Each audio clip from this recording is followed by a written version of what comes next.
Greetings, everyone. This is Rock and Roll Spot Connection with another installment of Building the Team. So, the Rise and Fall game that we built teams for last week sadly had to be postponed until this upcoming week. So, next Building the Team, which will be in a couple weeks, we should have results from the Rise and Fall, the former point Rise and Fall game, as well as today's event. So, this week's build, we actually even have a scenario name: War of the Gems. This is made by one of the players in my group. 600 points. Each team must have at least one figure with the well, not necessarily has to, but good idea to have someone with the cosmic keyword on the team. Also, every player is allowed to, has to include a infinity gem that does not count towards the build, which they place 10 squares out from the starting areas. So, and the idea is you then go get the gem, and you can only win the game if a figure has the gem equipped. But so I may have had a few ideas. First and foremost, we'll talk about which gem we'll be using, and quite likely the gem everyone will be using. The power gem. That's right, the one that, modifies damage by +1, grants close combat expert and range combat expert. Equipped character hits on a attack roll of 10 or higher. The hit target is dealt 1 penetrating damage. So yeah, that'll be, no matter what team is in play, that'll be the gen they're going after. So our first team is a Shi'ar team. After all, we did just get a good chunk of Shi'ar figures in Rise and Fall. So let's take a look at the Shi'ar team. Starting off, we've got the Landra Naramani. Landra is the emperor. Was probably the most prominently known leader of the Shi'ar Empire in Marvel Comics. She was also Professor Xavier's lover for a while. But yeah, because of the closeness between her and Xavier, the X-Men did get quite a bit of Shi'ar access to a lot of Shi'ar tech, and in fact still enjoy a very close relationship with the Shi'ar Imperium. Anyway, so Lilandra comes in at 50 points, has the X-Men team ability as well as the Imperial Guard, Shi'ar, Starjammers, X-Men, and Ruler keywords. We've got 2 traits. First off is Star-Crossed Lovers. When adjacent to a character named Professor X, both characters increase their leadership rolls by +1. Okay, I like that, and she will likely make her way onto some X-Men teams just for that. Next up, we have Majestrix of the Shi'ar Empire, which grants her leadership and mastermind. When Lilandra uses leadership and succeeds, you may instead generate a Shi'ar soldier on click number 1. She also has a unique modifier, which friendly characters with the Shi'ar keyword that occupy or are adjacent to one or more Shi'ar flag light objects modify defense by +1. Now, we don't have any guidance on Shi'ar flag objects, so that last part's not really going to matter. A few of the others also have a similar one, so yeah. But anyway, looking at your dial, we've got some running shot followed by sidestep. On attack, you have a couple clicks at the end of Blade Slaw's Fangs. On defense, we open up with some toughness followed by super senses. On damage, we open up with some probability control followed by some empower. Not too bad for 50 points, I'd say. Next up, we've got Deken. Deken is Lilandra's older brother. He was Magister of the Imperium before her. He was deposed and ended up in a comatose state, which allowed Lilandra to take control. But Deken comes in at 50 points. He has the Imperial Guard, Shi'ar, and Ruler keywords. We have a trait, Magister of the Shi'ar Empire. The first half is it's pretty much all completely the same as Lilandra's, but Instead, his unique modifier, it modifies range by +1 as opposed to defense. Then looking at his dial, we open up with some nice block of sidestep followed by some stealth. We get some opening penetrates like a blast on attack, and some toughness on defense, regeneration, following up the toughness on damage. All we have is special power, trap you in the Mcron crystal. As a power action, make a close attack targeting a single opposing character instead of normal damage. Deal 1 penetrating damage, and until your next turn, the hit character has immune, immobile, and can't target the cannon unless they are the only character on their force, even if this power is lost. Okay. Not too shabby. Next up, we've got Kid Gladiator. Kid Gladiator here comes in at 75 points and has the X-Men team ability, as well as the Imperial Guard, Jean Grey School for Higher Learning, Shi'ar, X-Men, and Cosmic Keywords. We also have a trait, My Confidence is My Strength. When Kid Gladiator hits, after resolution is given a Confidence token. When Kid Gladiator takes damage from an attack, remove a Confidence token. Kid Gladiator modifies his combat value by +1 for each Confidence token he has, and that's protected from Pulse Wave. So, meaning that if someone tries to hit him with, get him in, or pulls off Pulse Wave with him in the area of effect, he modifies his defense. His defense modifications from the Confidence tokens still apply. Looking at his dial, we open with some running shot followed by some charge. On attack, we got Psychic Blast, Penetrating Psychic Blast followed by Quake. Defense, we have a full run of Impervious. Now, just because he's got this trait is protected from Pulse Wave, if the attack roll is still high enough to get past any modifiers on his defense, he'll still take damage from Pulse Wave as normally. As he himself is not fully protected from it, just that power, just that trait. Sadly, we have nothing on damage, though. So anyways, moving on to our next figure, we've got Warstar. Warstar comes in at 75 points, has the Imperial Guard, Shi'ar, Armor, Robot, and Soldier keywords. We also have improved movement, may make ranged attacks out of adjacency, including to attack adjacent opposing characters. And finally, we have a trait. Help, Cecile, help. Free, once per game. Generate a B'ni bystander. If B'ni is KO'd by an opposing attack, this game, Warstar has free, make a ranged attack with a range value of 6. Okay. The B'ni bystander looks like that. We got some sidestep, incapacitate, super senses, and empower. Okay, alright. Then, looking at Warstar's dial, we open up with a couple clicks of charge, we get some mid-dial flurry, and then back to charge. On attack, all we got is a couple clicks at the beginning of Quake. Defensively speaking, we open up with a couple clicks of Impervious, and then we get a couple clicks of the special defense power, More Than Just a Puppet, which grants combat reflexes and invulnerability, which then gives way to regular vulnerability. Finally, on damage, we have a full run of the special power Telepathic Link, which grants Warstar probability control, but can only target himself or B'ni. Okay, alright. It can be useful. Next, we've got Deathbird. Deathbird's a long-standing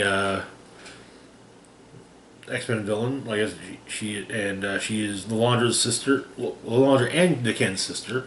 Quite often, when her sister became Magistress of the Shi'ar Empire, Deathbird would often ally herself with enemies of the Imperium in an attempt to take the throne herself. But Deathbird comes in at 75 points, has the Horseman, Shi'ar, Ruler, and Warrior keywords. We also have a trait, Empress of the Shi'ar, which grants her Mastermind. but she may choose a friendly character with the Shi'ar keyword within 4 squares, but still has to be either less points or share a keyword. Friendly characters with the Shi'ar keyword considers Shi'ar flag-like objects within 4 squares of themselves to be adjacent. Okay, alright. Looking at her dial, we open up with a few clicks of Running Shot, followed by a few clicks of Charge. On attack, we got a full run of special power, Talons and Javelins. As a free action, choose one effect for Desperate to use until your next turn. Blaze Claw's Fangs, Giant Reach of 3, Energy Explosion, or Poison. Okay. On defense, we open up with some Combat Reflexes, followed by Super Senses. On damage, we open up with Leadership, which then gives way to Outwit. And she doesn't make Shi'ar soldiers, so yeah. Next up, we've got Smasher. Smasher here comes in at an even 100 points. He has the Imperial Guard, Shi'ar, and Soldier keywords, as well as a trait. Exospecs Technology. As a free action, choose a listed power to use this turn. Then roll a d6. On a 5 or a 6, you may choose an additional listed power to use. Listed powers being Charge, Flurry, Quake, Poison, Exploit Weakness, and Empower. Okay. Looking at his dial, on speed we've got a full run of Sidestep. On defense we have a full run of Toughness, and then on damage we have a full run of Close Combat Expert. The Charge will probably pop up quite a bit. Same with, I can see either Charge and Exploit or Flurry and Exploit. Or Charge and Flurry, so yeah. And a pretty deep dial for 100 points, especially with a Pick a Power trait. And next up, we've got Emperor Vulcan.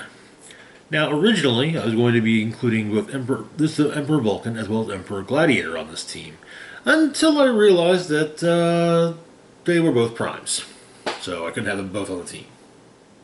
Which is why Decan and Lalandra made the cut. So Emperor Vulcan comes in at 175 points, has the Cosmic Energy team ability, as well as the Imperial Guard, Shi'ar, Cosmic, and Ruler keywords. And we have a trait, Omega level energy manipulation. Pulse Wave. Emperor Vulcan can reduce penetrating damage and has protected Pulse Wave. And, well, now, Safeguard would be how it works now, but yeah. Looking at his dial, we open up with a few clicks of Running Shot, then we get some Hypersonic Speed, and we end up with a few clicks of Sidestep. On attack, we open up with some Penetrating Psychic Blast, then we get almost the rest of the dial as Precision Strike. On defense, we open up with Impervious, which then gives way to a long... then gives way to special defense power, Cloaked in Destructive Energy, which is a stop click to grant invulnerability. We get a nice block of regular invulnerability, and end on the special defense power. Finally, on damage, we open up with a special power, Magister of the Shi'ar Empire, which grants him leadership, and when another friendly character that shares a keyword KOs an opposing character after resolutions, remove an action token from that character and from Emperor Vulcan. Okay. That can be very useful. Yeah, no specifications on range or line of fire. And then near the end of his dial on damage, you have a couple clicks of Ranged Combat Expert. Not too shabby. Now, let's take a quick look at the Shi'ar soldier figure that Decan and Lalandra bring into play. He has comes in at 20 points. He has the Shi'ar and soldier keywords, and we have a trait for the Empire, which allows him to generate a Shi'ar flag light object. Okay, I guess that's gonna have to. We'll just have to go with that. Looking at his dial, we get Running Shot and Sidestep on speed. On attack, we get Toughness and Initial Deflection. On damage, we have mid to late dial and power. Okay, all right. And we got a handful of these guys, so we can bring in we have multiple in play at once. Moving on to our next team, we've got ourselves a Justice League team from the JLU, all from the JLU set. But we'll start off with Amanda Waller. This is how she appeared in the episode Epilogue, which is considered to be one of the hands down, bar none, best episodes of the series. Waller comes in at 35 points, has the Justice League, Project Cadmus, Suicide Squad, Future, Politician, and Spy keywords, as well as a trait, because the world needs a Batman.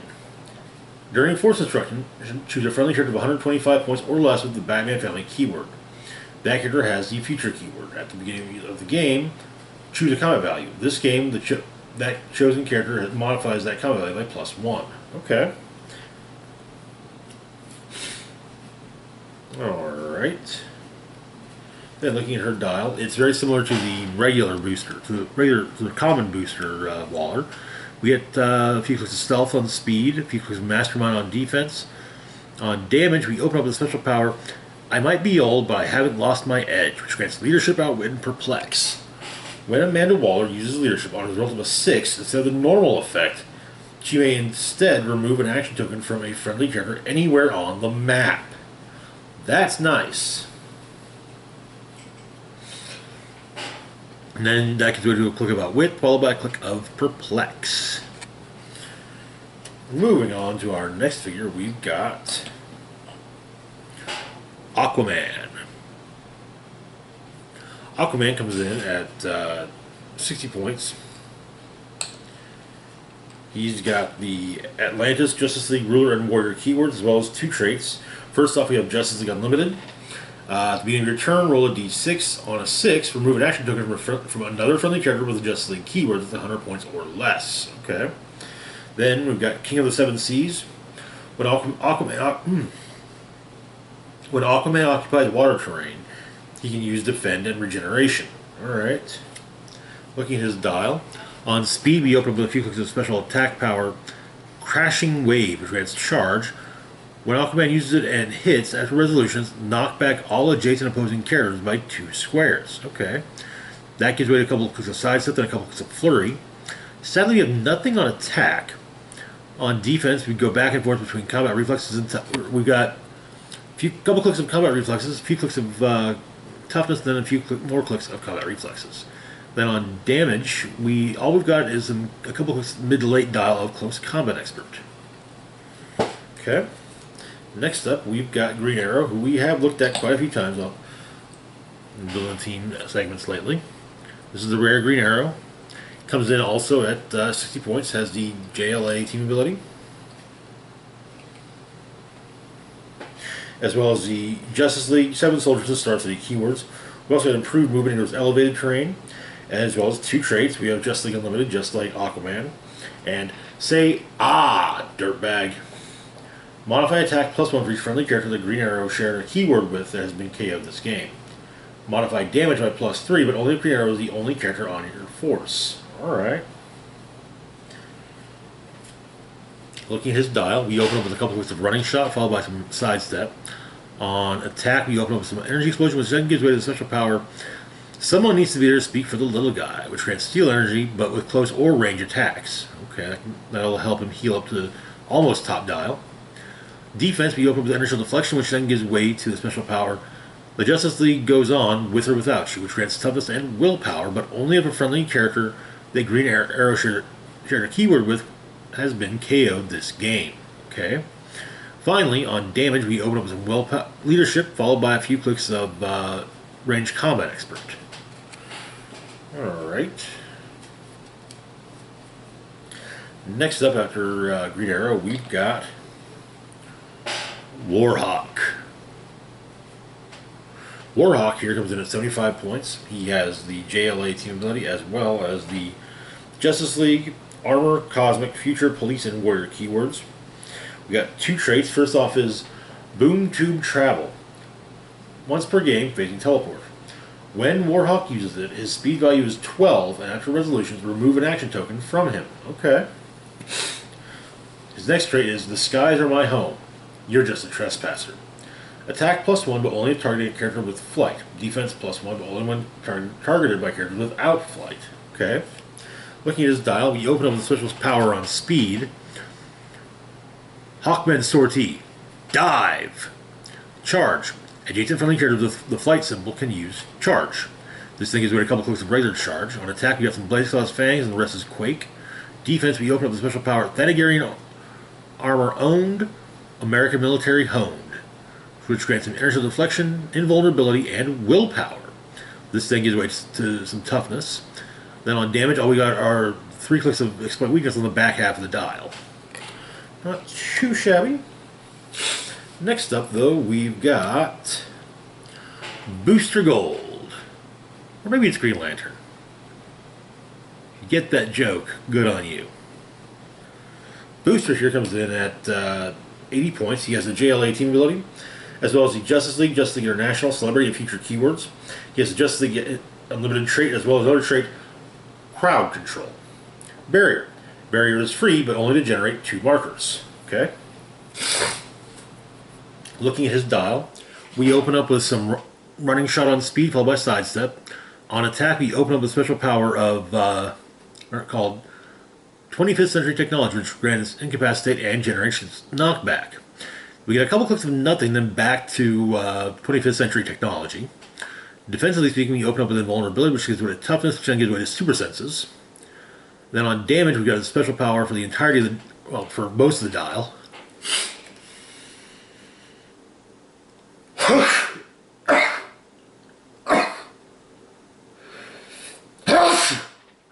Excuse me. Skeets, Booster Gold's biggest fan.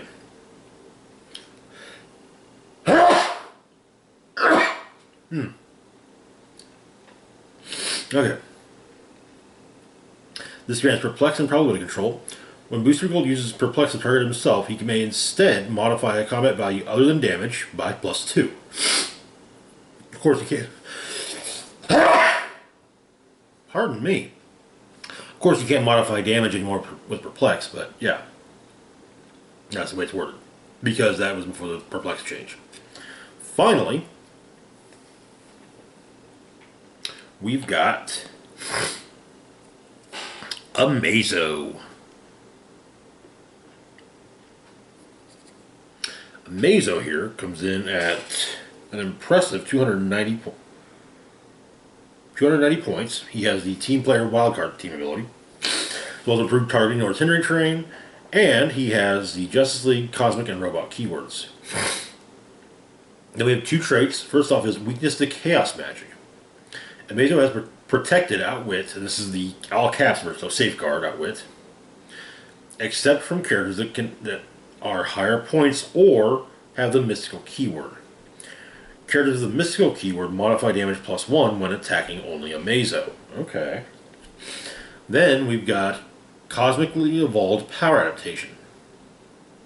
At the beginning of your turn, or after resolution when Amazo takes damage, you may choose a standard power that a character within range and line of fire can use. Amazo can use the chosen power until he chooses again. If Amazo is 290 points, you may choose an additional character and another standard power that character can use. Okay. Looking at his dial, yeah, damn near everything, really. We got some running shots from charge, hypersonic speed, sidestep, penetrates like a blast, steel energy, precision strike, pulse wave, invincible, impervious, invulnerability, perplex, outwit, exploit weakness, range combat expert. Yeah. Only support rider doesn't have his probability control, and yeah. So he's got quite a bit going on. Which brings us to our last team, and well, because we're doing a game build that involves the Infinity Gems, well, you kind of have to have a Thanos team, don't you? So we've got our Minions of Thanos team. Kicking things off, we've got 2 Outriders. These guys come in at 35 points, have improved movement, ignores blocking terrain. As well as the Black Order, Minions of Thanos, Assassin, and Monster keywords. Then, looking at the dial, we open up with a couple clicks of stealth, followed by some flurry. On attack, we have a special power to start off with, Genetically Engineered to Gather Information. Adjacent opposing characters can only target themselves or characters named Outrider with Outwit, Perplex, or Probability Control. Okay. These have to be very useful in swarms. That thing gives away some Blaze Saw's Fangs. On defense, we got full run of Super Senses. On damage, we open up with some Shape Change, followed by some Perplex. Okay. Next up, we have ourselves a Thanos duplicate. Thanos duplicate comes in at 50 points. Has the Battle World, Other, Black Order, Minions of Thanos, and Cosmic keywords. Looking at the dial. On speed, we open up with Sidestep, which gives way to Phasing Teleport, which gives way to Running Shot. On attack, we open up with all we got is a couple clicks of Precision Strike. Defense, we have a couple clicks of Toughness, which then gives way to a couple clicks of Invulnerability. Then on damage, we open up with a special power. Your gem is a pale imitation of the real thing, like you. Probability control, but only to reroll an adjacent opposing character's attack roll. This thing is way too regular probability control. And yeah, we're not really bothering with that these clicks here. So yeah. Next up, we've got Corvus Glaive. Corvus here comes in at 90 points. He's got the Black Order, Cabal, Minions of Thanos, Assassin, and Cosmic keywords. We also have a trait, Cull Obsidian.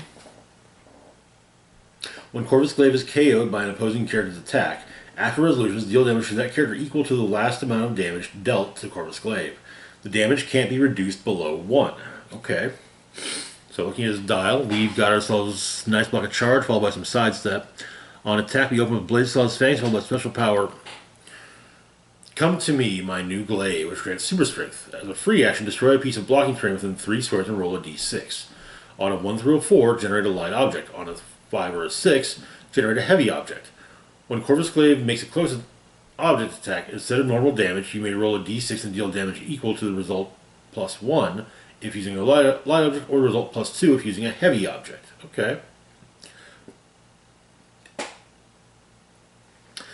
Then on defense, we open up with invulnerability, followed by toughness. Then we have a special power. From my weapon, immortality flows. Combat reflexes and regeneration as free, but only if holding an object. When Corvus Glaive uses regeneration, after resolutions, KO the held object. Okay. Then on damage, we open up some leadership, and then the rest of the dial has exploit weakness. Okay. Alright. Next up, we've got Proxima Midnight. Proxima Midnight here comes at even 100 points. She has the Black Order, Cabal, Minions of Thanos, Assassin, and Cosmic keywords. We also have improved movement, improved targeting. Improved targeting may make range attacks have adjacency, including target adjacent characters. Just like Corvus Glaive, she has the Cull Obsidian trait. Looking at her dial, we have a few clicks of Running Shot on speed to start off with, and a couple clicks of Charge, followed by a couple clicks of Flurry. On attack, we open up with a special power, the Spear of Proxima Midnight, which grants Penetrating Psychic Blast. When she uses it, a hit character gains immobile until your next turn. Okay. That thing gives way to Precision Strike. On defense, we open up with Invulnerability for a couple clicks, then we get some mid-dial combat reflexes and some late-dial super senses. On damage, we open with nothing, but that gives way to a few clicks of mid-dial exploit weakness, followed by a couple clicks of late-dial perplex. Okay. And then next, we've got Ebony Maw. The Maw comes in at 100 points. He has the Black Order, Cabal, Minions of Thanos, and Cosmic keywords, as well as the Cull Obsidian trait, and another trait. Rejoice and surrender your lives to Thanos. Mind control, poison. When Ebony Maw uses poison, all characters that he has hit with mind control this turn are considered to be adjacent to him. Okay. That can be a little tricksy. Anyway, looking at his dial. On speed, we've got a full run of stealth. On attack, we open up with special power, Perfect Telekinesis, which grants telekinesis. When he uses it to make an object attack, modify his attack by +2 and increase the damage by +1. That gives way to Incapacitate. Then on damage, we open up with a few clicks of Super Senses, followed by a couple clicks of Mastermind. On damage, we open up with a special power, Your powers are inconsequential compared to mine. This grants Outwit and Perplex. When Ebony Maw uses either to target an opposing character once per turn after resolutions, you and that opponent each roll a d6. If your result is higher, Ebony Maw may target that same character with that same power an additional time this turn. Okay. That then gives way to a couple clicks near the end of just regular Outwit. Finally, to wrap things up, we of course have the Mad Titan himself, Thanos. Thanos comes at 160 points. He has the minions of Thanos, negative zone, and cosmic keywords. We also have 2 traits. Artifact from the interdimensional cosmic vampire. Thanos may start the game with the Ego Gem equipped. We'll go into that here in a second. Then gives away, and then we have Screet. Screet is as Screet does, and Screet is hard to swat. Free. Once per game, generate a Screet bystander. The Screet bystander has phasing teleport, penetrating psychic blast, impervious, and a special defense power, Chaos Might, which grants perplex, but only to target other characters. When Screet uses it, she modifies the value by plus or minus 2 instead, then rolls a d6. On a 1 or a 2, the modifier becomes 0 instead. Okay. Alright. Looking at Thanos' dial, we've opened up with some sidestep, which gives away hypersonic speed, and at the end of the dial we got running shot. On attack, we open up with nothing, but that gives way to a couple of clicks of the special power. A couple clicks here and there of the special, or a few clicks here and there of the special power.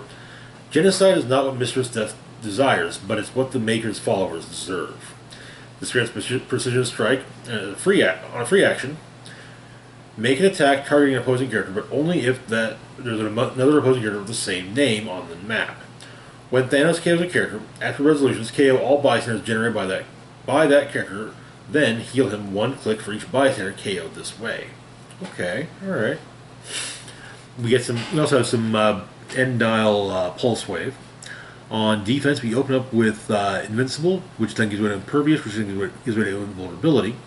On defense, we open up with the special power, the biological application of Cosmic Power. Perplex, but only to target other characters.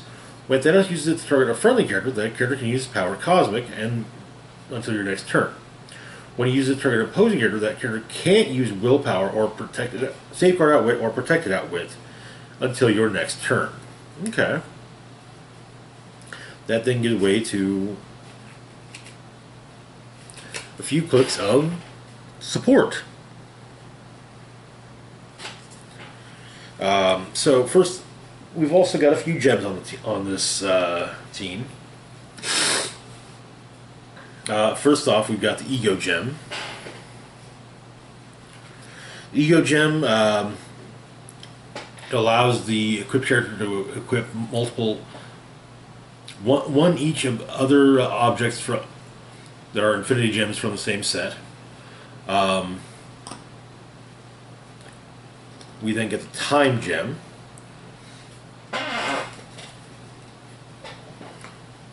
Which grants probability control, as well as range +1.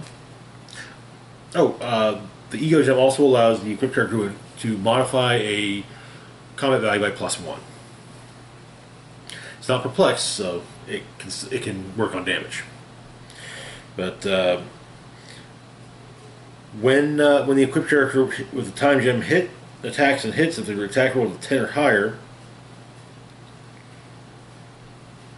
or actually no. When this character attacks, if the attack roll is 10 or higher, not hits, but attacks, opposing characters can't use effects to re-roll attacks in this turn. Okay. Next up, we've got the Soul Gem. The Soul Gem modifies defense by +1. Grants heal energy with close or range attacks. When this character hits, if the attack roll was 10 or higher, after resolutions, heal 1 click. This is followed up by the Mind Gem, which modifies attack by +1 and grants mind control and incapacitate. When the character hits, if the attack roll is 10 or higher, after resolutions, they can use mind control at no cost. And if they continue to hit with 10s or higher on attacks, mind control can still be utilized. And that will do it for this build of the team. As always, feel free to like, share, and subscribe. Links to my Facebook, Twitter, Patreon, and PayPal can be found in the description box down below. A quick reminder, this week's weekly comic book roundup will be slightly postponed because, well, money's a thing. But it'll likely be going up this coming weekend. Just a heads up to everyone.